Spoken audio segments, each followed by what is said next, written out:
Well, hello everyone. Welcome to the next of our Islands Matter webinar series.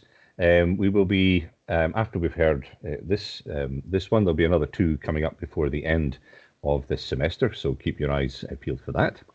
The Islands Matter webinars are where we explore island-based research and researchers, and we've had a very wide range of um, speakers so far, and we're going to add to that variety and interest today because I'd like to welcome my colleague, Professor Roxane Permar.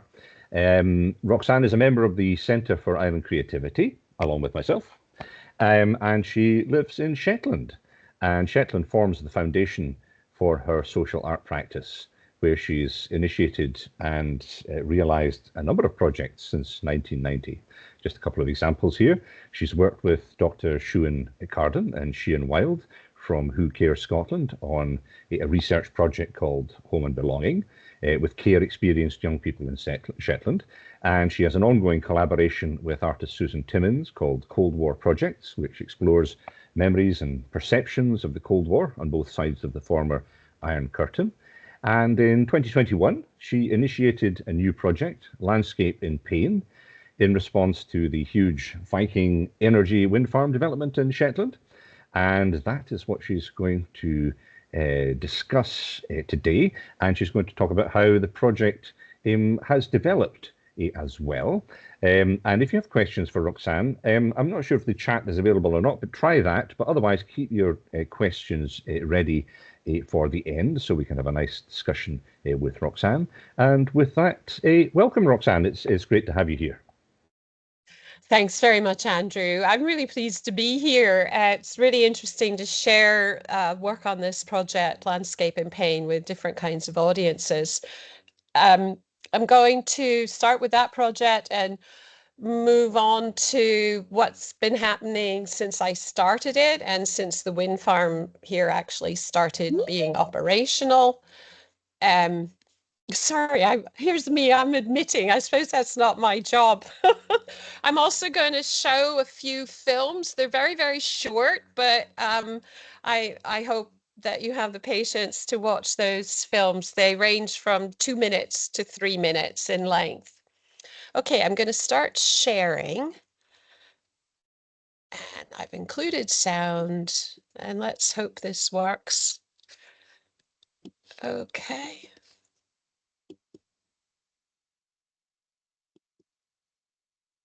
Okay. So, the premise for much of my research is based on the belief that creativity is essential for sustainable development and that the arts can create impact and raise awareness and achieve societal change by offering imaginative approaches to the complex issues we face today. And this is important because I've been working with various different researchers in Norway and Finland with young people, and their work comes from an approach to education for sustainability. Today, I'm going to focus on work linked to renewable energy and climate justice with reference to human and environmental impact. And while my practice is embedded in Shetland, the environmental, social, cultural, and economic changes we face are charged with far-reaching geopolitical consequences. And you see a slide here from the series Landscape in Pain. And another one from Landscape in Pain. And this project is multi-layered, visual and social. It's a response to the construction of the industrial scale Viking energy wind farm in Shetland, as Andrew has already mentioned, and this commenced in September 2020. The title, Landscape in Pain, points to the complexity of pain, which the writer Elaine Scarry discusses in her book, The Body in Pain. And that was indeed the kind of reference point for the title of this project.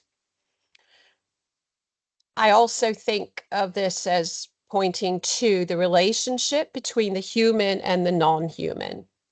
And this complexity is mirrored in the urgency of the climate crisis, for which there is no straightforward solution.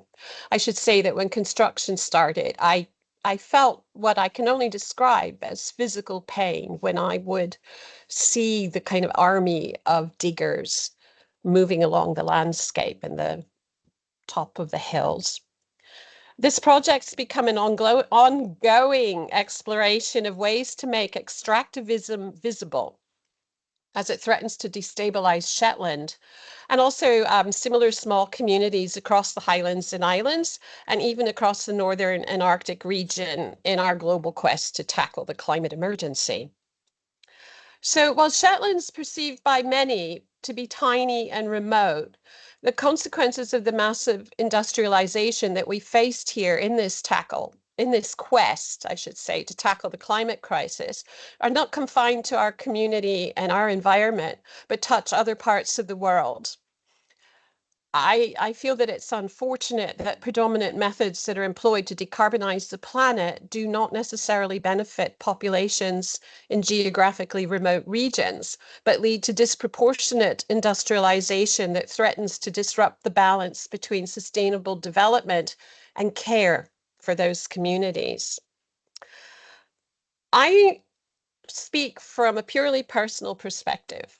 However, I know that many in Shetland share my concern for not only the disproportionate scale of this Viking energy wind farm project and the daily violation and physical destruction of our environment that's blatantly visible in our treeless landscape, but equally by despair for the environment for future generations.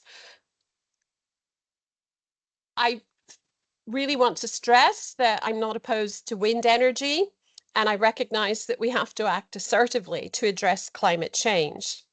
And while Shetland is anxious to tackle the climate crisis, nonetheless, many believe that the Viking Energy Wind Farm project and many of the proposed developments that are on the table now are not viable. They're not green. They're definitely not green solutions. Now, the complexity of issues around the impact of renewable energy presents a modern dilemma. And I use this phrase because it was the title of an article that was published in Switzerland in response to an exhibition of my landscape and paint photographic digital drawings. Extractivist developers such as Viking Energy present solutions as two-dimensional rather than complex. So they present a simplistic view of energy being clean or dirty, green or not green. And I don't feel that this simplistic view facilitates a just energy transition. It really has been personally extremely painful to watch the Viking Energy wind farm make its visible inroads through the Shetland landscape. We've witnessed an occupying force invade our land, which has been made vulnerable and helpless in the face of the human hand of destruction.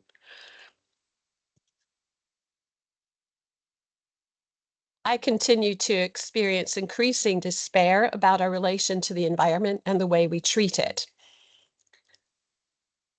I'm really concerned to consider and find out how we can leverage renewable energy without further harm to communities or the environment. So local concerns about the Viking Energy wind farm include its disproportionate scale, destruction of peatlands, and human impact. Now, I've read that it's estimated it will take 67 years to pay back the carbon loss from the construction of this wind farm. Some of you here may be able to provide more accurate estimates for this payback time, and I really would welcome information from your research.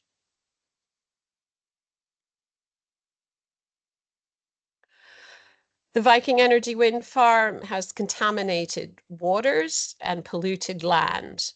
Life has been lost, fish have disappeared, and we have what I think of as invisible storms of microplastics showering and coming down on the land and the sea.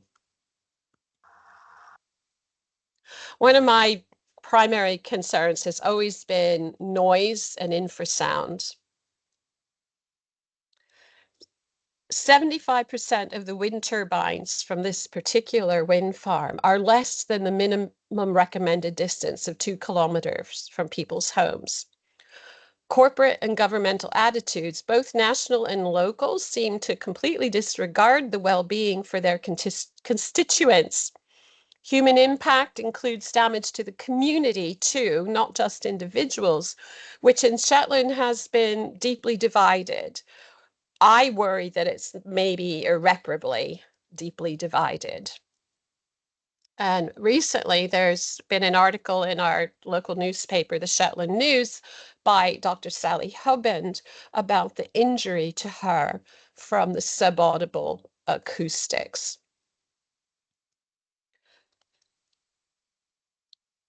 The Viking Energy Wind Farm covers about 20% of the landmass of our main island, and that includes the infrastructure. Some people call it the 21st century clearances. So while landscape and pain began as my response to the construction, I have to keep remembering it's the construction when it started of the industrial scale wind farm, it has really expanded, and that's due to a combination of factors. I have exhibited work, so I get public response, which has influenced my thinking. We also are facing a constantly changing landscape of proposals for renewable energy developments. I've tried to find ways to widen discussion, to bring people together, to increase community involvement, and to engage with others from different disciplines, including historians and journalists.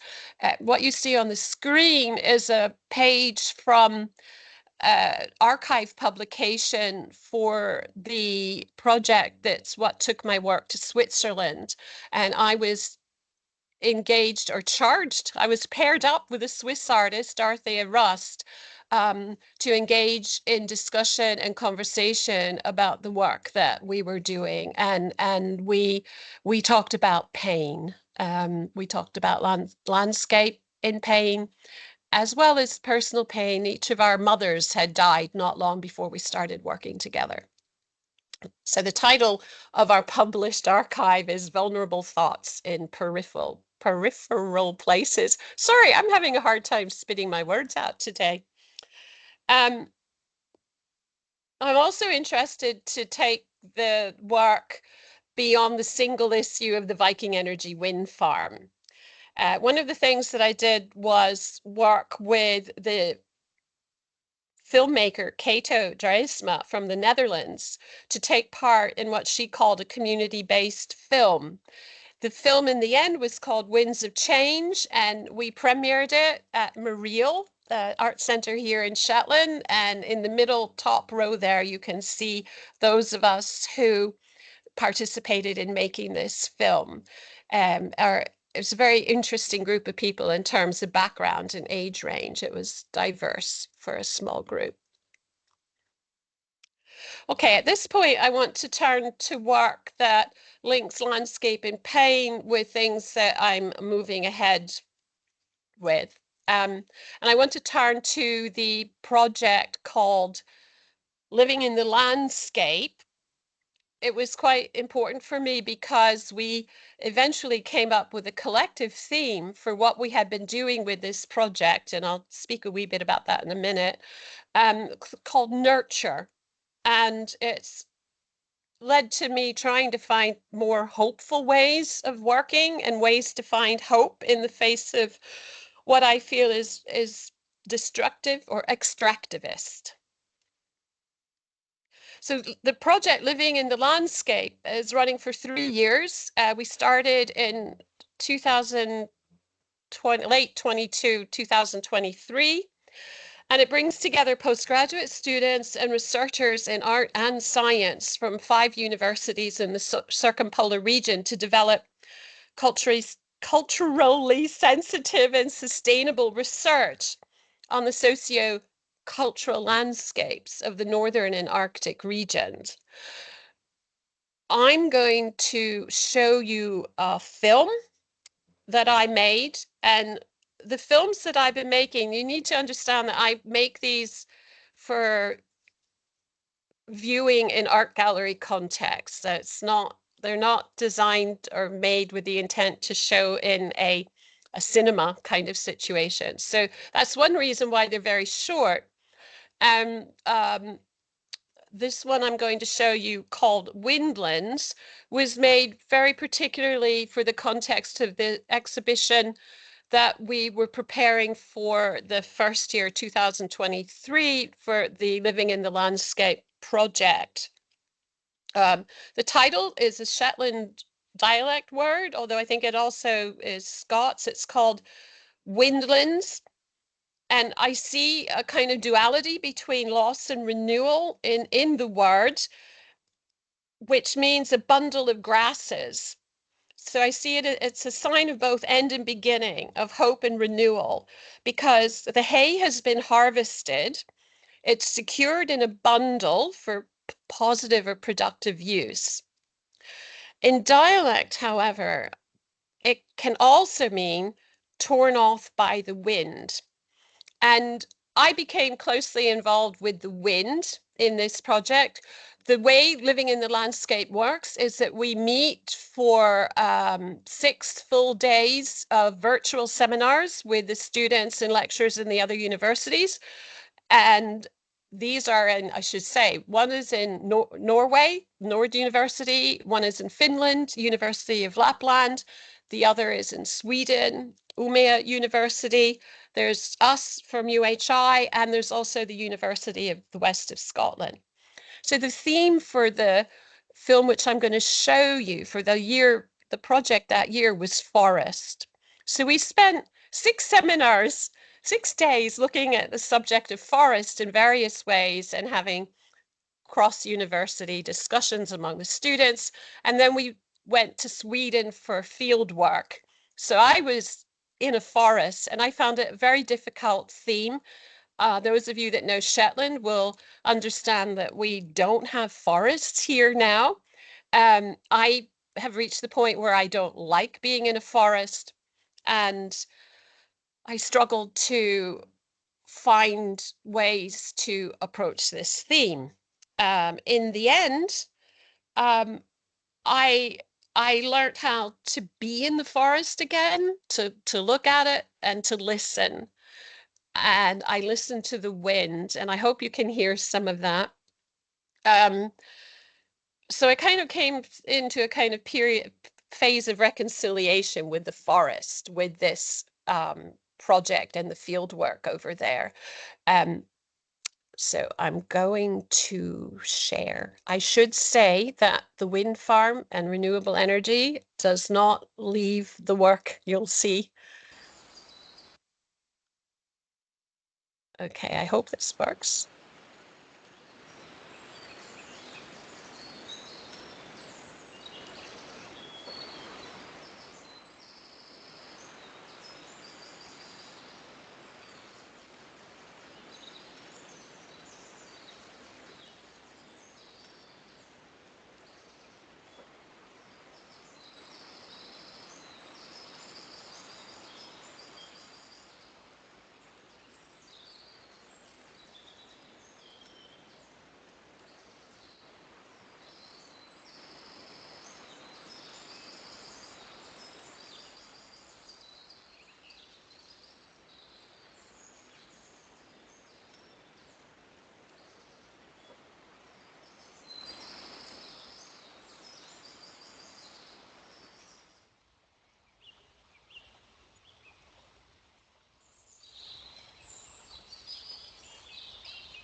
Okay.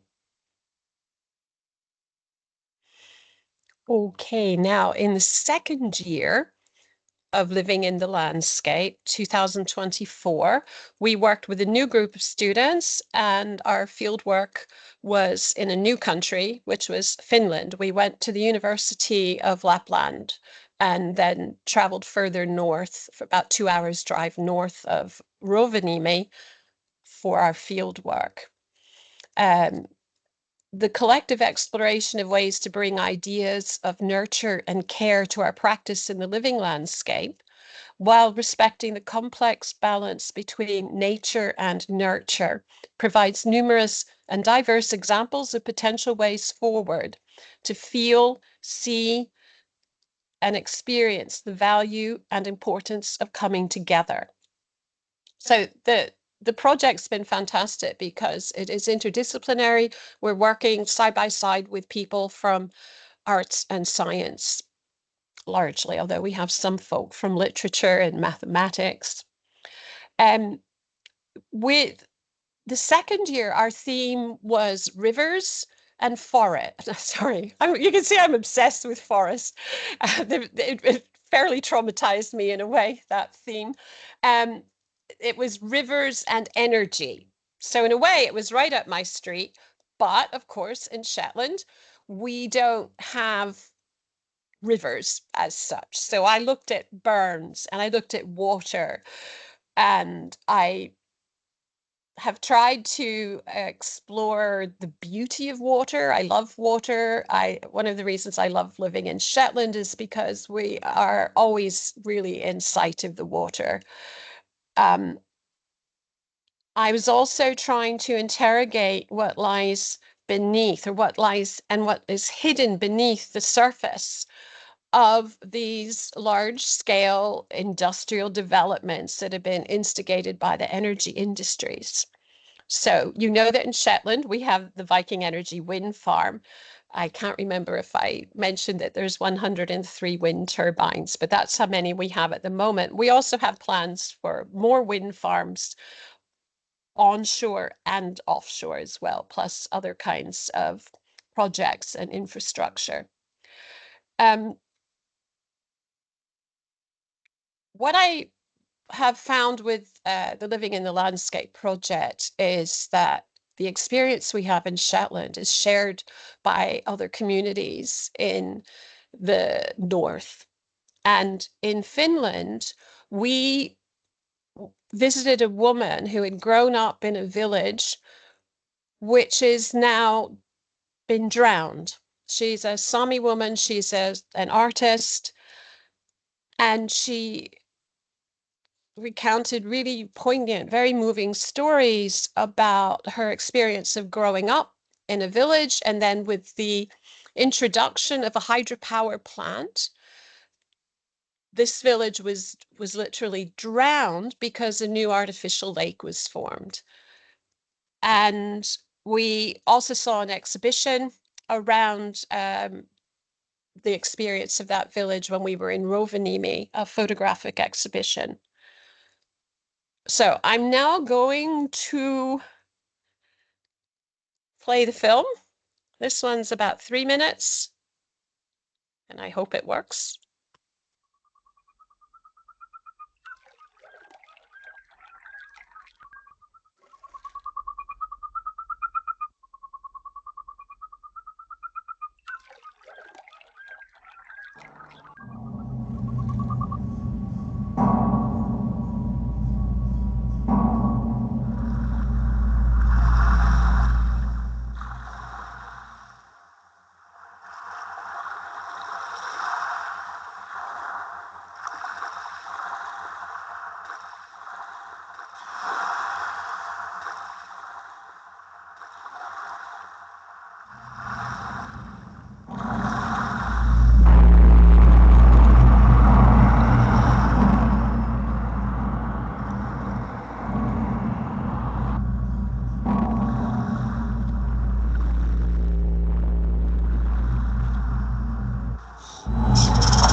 Okay. I've just lost my notes. Well, okay. So I've kind of moved into a position where I'm looking at ways to find hope. And I feel that the idea of a practice of care, which Sarah Jacobs and Taryn Weems suggest, I really like this quote from them because where they say care offers a framework to shift relations with land and suggest alternative possibilities to dominant and often extractive landscape practices. With increasing attention to inequities in labor, histories of erasure and exclusion, ongoing harms of colonization, and the uneven impacts of how climate change reshapes landscapes, care has come to describe hopeful ideas for how landscapes are researched, maintained, and designed. And that's from an article called Landscapes of Care, Politics, Practices, and Possibilities.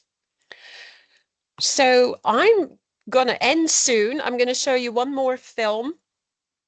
I suppose what I kind of want to do is just really make a plea for all of us to practice care, to be more mindful of the world in which we live and be aware of the complexities of some of the solutions that we can put into place. And we need to listen to the communities and the people who are and have been living in and working in relation to the land and the sea.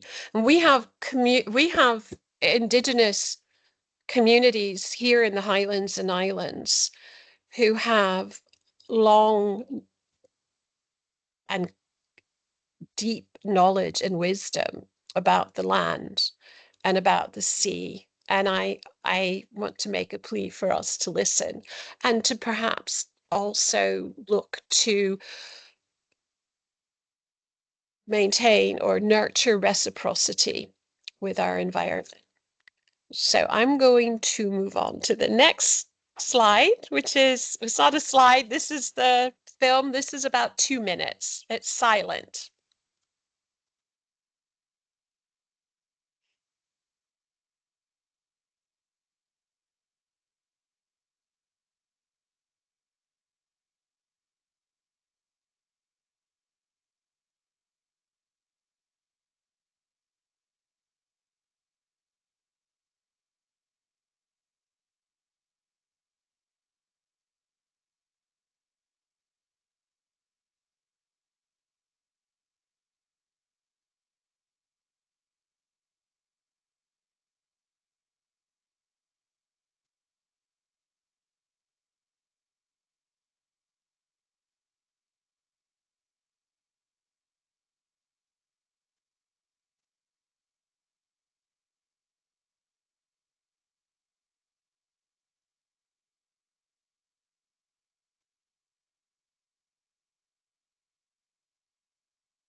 Hey,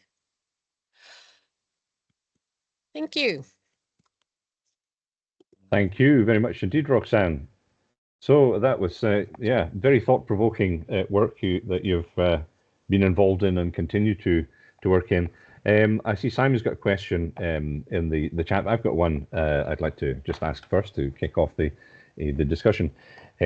Art can have a great emotional impact. I was thinking about the Crying Indian ad that was famous in the States from the early 70s, and that led to a furthering of environmental protection. I wondered, what do you hope the impact of your work is or will be in future? I think I've learned that it's the tiny impact. So if it makes one person think, um, and reconsider how they're being in the world, or if it sparks somebody's imagination. Um, I used to think art could change the world, but I don't think it can do that on its own anymore.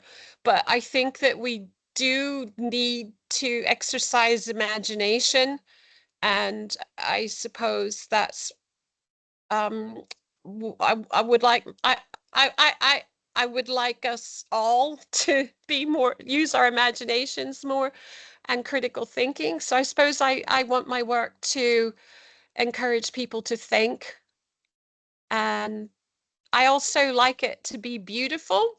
I have grown up in the family of another artist. My mother was an artist, so the way things look is really important as well. I suppose in the past I've had feedback that I've had which surprised me. I used to make work for a long time. I made work in a series called The Nuclear Family, and it was about nuclear holocaust and nuclear disaster and killing people, basically. Um, and yet it it had a beautifulness about it. So people looked at the work as being emotional, very Mhm. emotional, and having an aesthetic beauty to it. I mean, everybody's idea of what's beautiful is different. Yeah, thank you. Absolutely. Well, since there are other further developments mooted for Shetland on sort of similar scale, your art is sort of very relevant for making people think about the impact that that is going to have.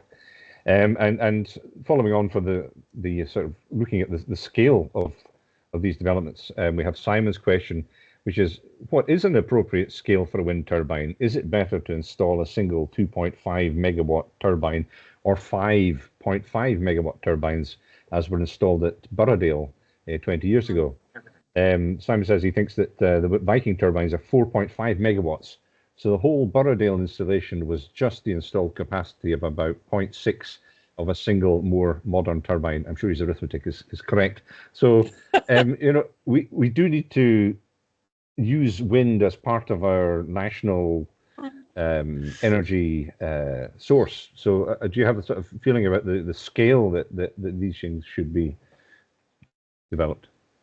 I I again, through the Living in the Landscape project, we had an exercise where we went out where we lived and studied what we could see, just looked and listened. And I drove up the hill from where I live in Borough, and I could see the Viking Energy wind farm, which is 103 turbines, although I can't see all 103. I don't think anybody can see all 103 from any one single vantage point. Um, and they're over 20 miles away from where I am. I could also see three other turbines, and I could also see the Burradale development, which, as you mentioned, is 5 wind turbines. They were built just over 20 years ago. I think about the wind turbines as being either industrial scale or human scale. And I personally think that different communities need to be looking at ways to uh, develop appropriate forms of renewable energy for where they live. So folk in the audience may not know that the Viking Energy wind farm, the energy from it's largely shipped out of Shetland. I think, did I read somewhere that only 1 or 2 of those turbines would be needed to provide energy for all of Shetland. So I feel that we need to think about an appropriate scale for the communities in which, the areas in which they're located. And Shetland's a very petite, I think of it as a petite landmass. And we actually have a very large proportion of the main island covered with the infrastructure and the development of just this one wind farm. Mm-hmm. Yeah, we do. It is quite surprising when you're presented with it for the first time when you're driving north. We have a question here before I come to Simon, who's got his hand up. There's a couple of questions in the chat. So Sarah says, how, if at all, are other community members active or present in the creation of your films and images? Then in brackets, and maybe human and more than human community members. Oh, I think of the whole project of Landscape in Pain as being social for in a lot of different ways. So I'm doing the drawings and editing the films in very much on my own. But I'm very actively involved with other members of the community in different kinds of activities. I'm on the committee of the Sustainable Shetland group, which was formed in 2008 as in direct response to the proposal to build the Viking Energy wind farm. And I was a member, but I wasn't on the committee at that time for various reasons. My involvement was quite low key. So a lot of work was done. There was a public inquiry held and so forth and so forth. The case went to the Supreme Court. So people are quite burnt out. I'm one of the ones now who has a renewed energy to take part. I'm working with someone. We have acoustic monitoring. We have equipment that's part of a citizen science project that we're taking measurements, acoustic measurements for. I go to public consultations. I'm working with a group. We're very loose. We don't have a name. We often will go together to public consultations, and we almost are kind of we help with sharing information, research that we find. We organized a protest against the Viking Energy bigwigs that came up to Shetland to celebrate the opening or operation of the wind farm. I would say that in the research for the films more recently, I've involved people, and I'm working on one at the moment, and I had hoped for it with Ananda, where I would have active interviews with people from both Finland and Norway about the development of the wind farms. I was working with a Sami artist in Finland. I say working, she was one of the participants living in the landscape. She's a photographer and she's a reindeer herder. And they now have a wind farm, and their area where their reindeer are is got, I think, if I understand her correctly, and I haven't done my own research, I've just in conversation with her learned that they have highest proportion of wind farms in Finland around the area where she and her partner are reindeer herders. So I'm beginning and have had the intention to involve folk like her in the making of the films, or as with their stories. I don't know if that answers that question. I'm sorry. No, it does. Sarah says amazing. Thank you. So okay. Okay, thank you. I'm also looking to develop a project here in Shetland, a more socially engaged project where people are directly being participants in making something. Might be stories, and I was working with a human geographer who has changed jobs, so we no longer can work together. So yeah, something might happen yet here in Shetland. That's the intention. I'm working on a I'm trying to find different ways to disseminate the films, and so I'm kind of working on a different structure right now. Excellent. Well, we'll look forward to that. Simon, there you go. Get your hand up. Thanks for your presentation, Roxane. You haven't got your mic down in front of your mouth. Sorry about that. I keep doing that.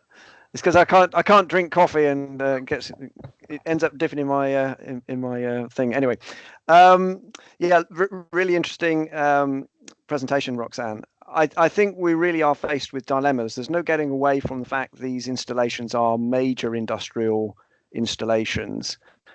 I think what might be quite counterintuitive is that we actually scale can be our friend, and we face some hard choices.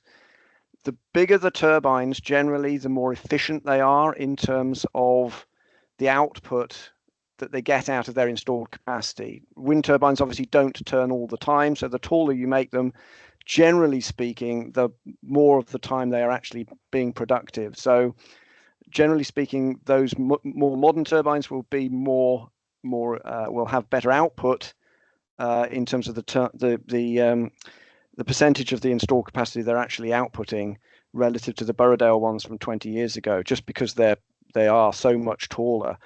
It does mean we can see them further away, but I think we would literally need to put 1,000 turbines of the Borrowdale scale on the landscape to actually have a similar output to what the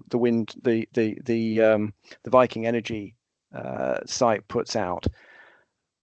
The other element that I think you need to be aware of is that small turbines basically kill more birds than large turbines relative to the electricity output. They also consume more steel and concrete relative to the electricity output that you get from them. So we face some hard choices. You can make these things more human in terms of the landscape, but you would actually have to bathe Britain in turbines to actually get a comparable output relative to a smaller number of very intensive inputs on the landscape. So I think it's a compromise between these different outcomes. Yeah, I think scale, when I say industrial scale, we have 103 turbines. So that number is a huge number, which makes it large scale. And they're also fairly large ones. I don't have a problem with a really tall, large wind turbine. I just think we then have to think about how many of them we're going to put there, and who it's for. I think I'm my primary concern has always been the noise and infrasound. And one of the problems with a place like Shetland, an archipelago with islands, is that the landmass and the houses, it's very difficult to get houses and homes far enough away from the wind turbines that you don't endanger people. We actually really don't know what damage is going to be done to us from the infrasound, and the government is actually revisiting as we speak. I understand it's happening. They are supposed to be revisiting the guidelines, so it could be in future 2 kilometers is increased. And Shetland in particular would have real difficulty getting those turbines far enough away from homes, wouldn't it? So I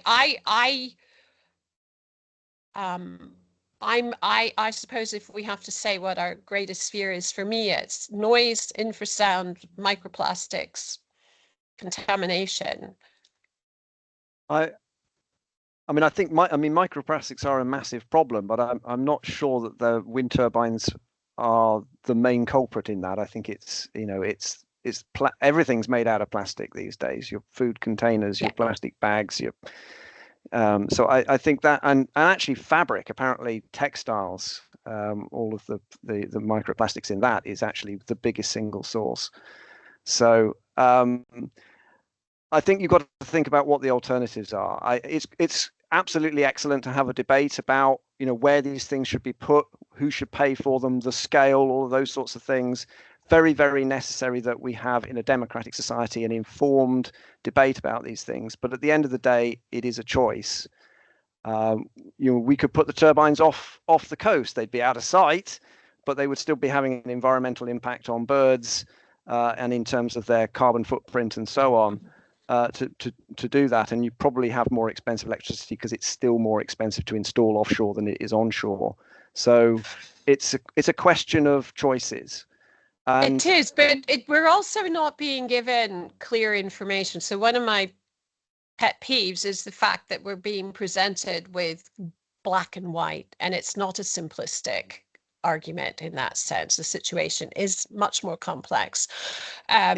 You're right. It's not. It could be presented in more detail. But as I say, there aren't that many choices in terms of how else can we generate electricity. I'd much rather have a wind turbine farm than a nuclear power station, and it is comparable in scale to that, the output of the Viking farm. So that's, you know, careful what you wish for would be.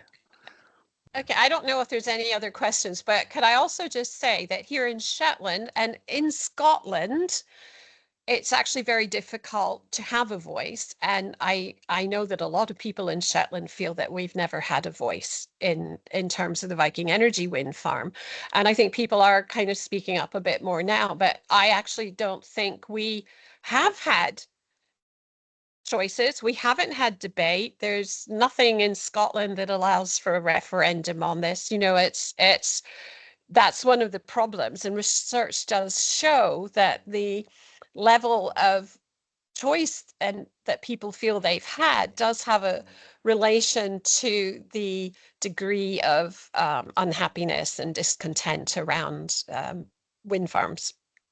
Do you think that the land will recover, Roxane? The reason I ask is I moved to Shetland after the Borrowdale wind farm was built. Okay. So that was part of my experience of what Shetland was. Yeah.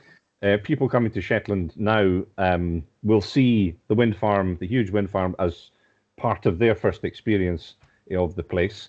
They won't have experienced it before it was built. But do you think it will recover, or do you think it will always, from your perspective, be a damaged landscape? Yeah, I think so. I mean, I'm not a scientist. What I mean is, will you ever be used to it, or will it always be a pain for you? It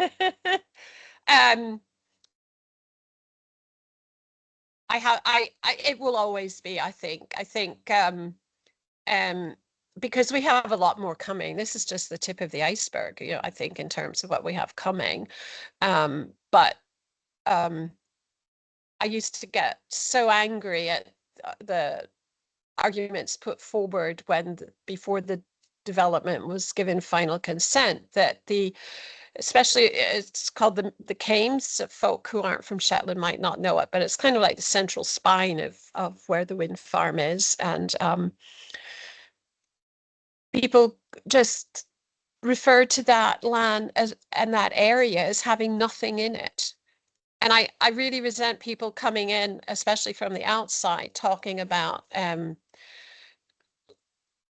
landscapes that seem to have nothing, because it's not true. There's masses of stuff going on. There's masses of history. There's living organisms. In one of the films, I got really interested in the contamination in the burns here from the construction of the Viking Energy wind farm. So the drawings of various different algae are in that one film. I mean, we're going to have these turbines forever. Are they going to come and take them away from Shetland? I mean, we haven't really had resolution to how that's what will happen. We don't really know. I don't know. I think it's here. Here to stay. Yep. And finally, I'd like to just comment on what Rebecca says there. I'm not sure arguing the case for turbines is the point here. The destruction of 20% of the landmass of an island is clearly an issue for the locals on Shetland due to it being disproportionate and of not much benefit to locals in terms of their own energy use and prices. Obviously, we need clean energy, but the cost of the land and locals needs to be considered. Which I think is your case exactly, Roxane. Yeah, yeah, yeah. Well, and this is where can I just say also, yes. Extractivism is, I think, something that here in a country like Scotland, we think happens somewhere else. We think it's a kind of third world issue, perhaps. We actually have it happening here in Scotland, in the Highlands and Islands, all across rural Scotland. So I'm also interested that we recognize that there's processes going on here of extractivism. And I think that's a very good point to round up today's fascinating presentation. Thank you very much indeed, Roxane. It's, as always, really good to hear you and providing us with some very thought-provoking ideas. And also, thank you for the videos of your work. Those were great. We've had some really good, interesting responses in the chat, and we will be taking this discussion further. It's a live discussion in Shetland, and we'll be discussing it for years to come. So thank you very much indeed. And if you've enjoyed this session, which I'm sure you have, we will be having another 2 Islands Matter seminars later in the semester. So thank you very much indeed, everyone, for coming. And thanks again, Roxane, for a very fascinating presentation. Thank you. And thank you to everybody. Thank you for your comments. Really appreciate it. Okay. Bye-bye.